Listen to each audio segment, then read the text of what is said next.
my pleasure to introduce to you now a person who is a member of Alexa, the Coalition for Palestinian Rights. He's a Palestinian American who has helped lead the fight against Israel's attacks on Gaza. His name is Hussain Katib, and I'm really happy to introduce him today. Let's hear Hussain.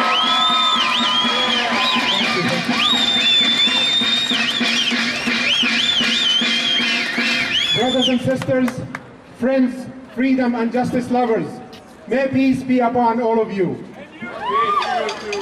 Yes, Al-Aqsa and American Muslim for Palestine's message for today is a message of peace. It is a message of peace and a call to end all unjust and pointless wars in Afghanistan, Iraq, and all covert wars all over the world. The brother before me wondered, why are we going in Libya? There is a common connection: Libya, Afghanistan, Iraq. It's not human life, it's oil. It's oil, and that is the truth. We are also here as a law-abiding citizens to call upon our government, the United States, to stop the continuous and unconditional support, unconditional military and political support to Israel. Why? I ask why? Why the United States should be providing unlimited support to a nation that claims to be a democracy, but which limits rights based on race and religion? We should stop the support of a rogue state that violates United Nations resolutions, ignores World Court Tribunal's rules, uses unlawful and illegal weapons to kill children and civilians. This support goes against the core American values and principles.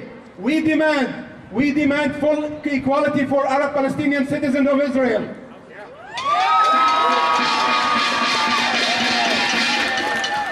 We demand the end of the occupation and colonizations of all Arab land, including West Bank, Gaza, East Jerusalem, and Golan Heights. We demand the halt and removal of all illegal settlements. And we demand the dismantling of the illegal separation wall. We also demand rights of return for all Palestinian refugees. All Palestinian refugees. Free Palestine! Free Palestine! Free Palestine! Free Palestine! Free Palestine! Free Palestine! Thank you, God bless you.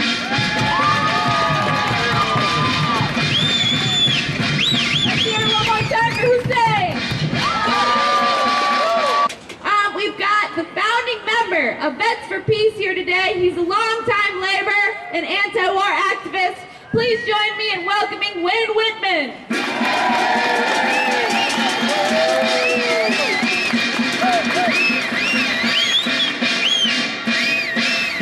Thank you all.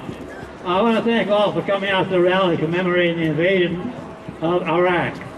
My remarks today are going to be centered around our need to memorialize the instances we have been lied to by our government that allowed us to feel justified in taking military action. I recall my history courses that there were some real questions about the attack on the battleship Maine, which sparked the Spanish-American War. That led to a great expansion of our empire. Once the war started, we never bothered to go back and revisit that incident to see what actually did happen with the battleship Maine, as it appeared we were content to occupy the lands we won and set up puppet states we knew we could control. Today there's a movement with growing support to find out really what happened in New York City and Washington, D.C. on September 11, 2001.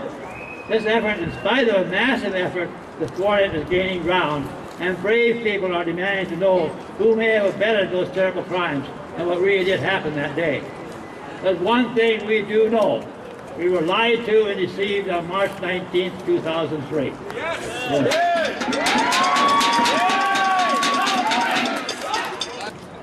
But by our being here today, we are letting the powers in our country know we're going to be examining what they do. We will do what we can to call out our government leaders and hold them accountable not let them forget what they do and what is going to be their legacy.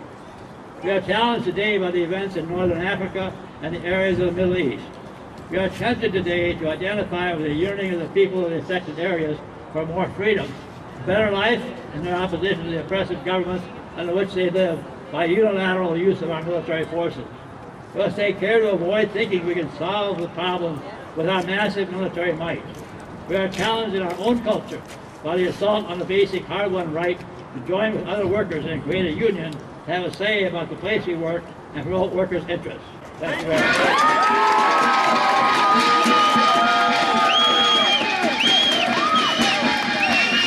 I want you to welcome my friend, Linda Hoover. Greetings. I know that you, along with me, want to take a position against the U.S. and NATO involvement in attacks on Libya that are occurring now and started this morning. I want to report to you from globalresearch.ca. The CA stands for Canada.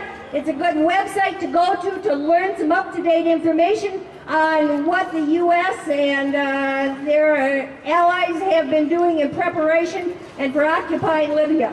What they say is that what is happening in Libya is not a non-violent people's protest movement. What is happening in Libya is a U.S. and NATO-backed armed insurrection in the main oil-producing section of Libya on the east.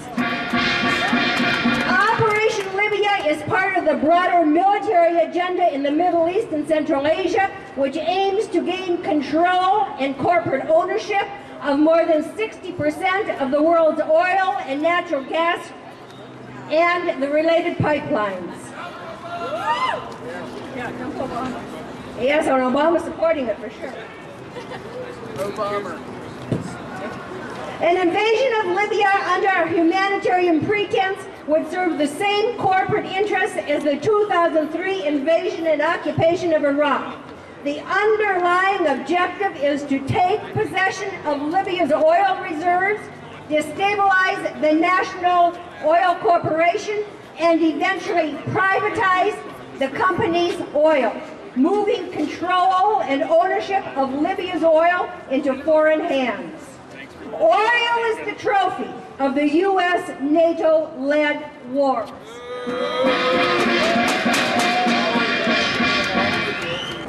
Libya is targeted because it is one among several remaining countries outside of America's sphere of influence which failed to conform to U.S. demands. In 2001, the former NATO commander, Wesley Clark, said that the U.S.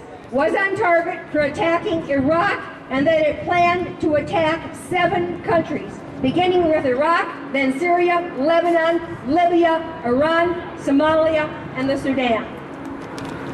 As early as February 25th of this year, it was reported that the U.S. and NATO militaries were in the main oil-producing areas of eastern Libya.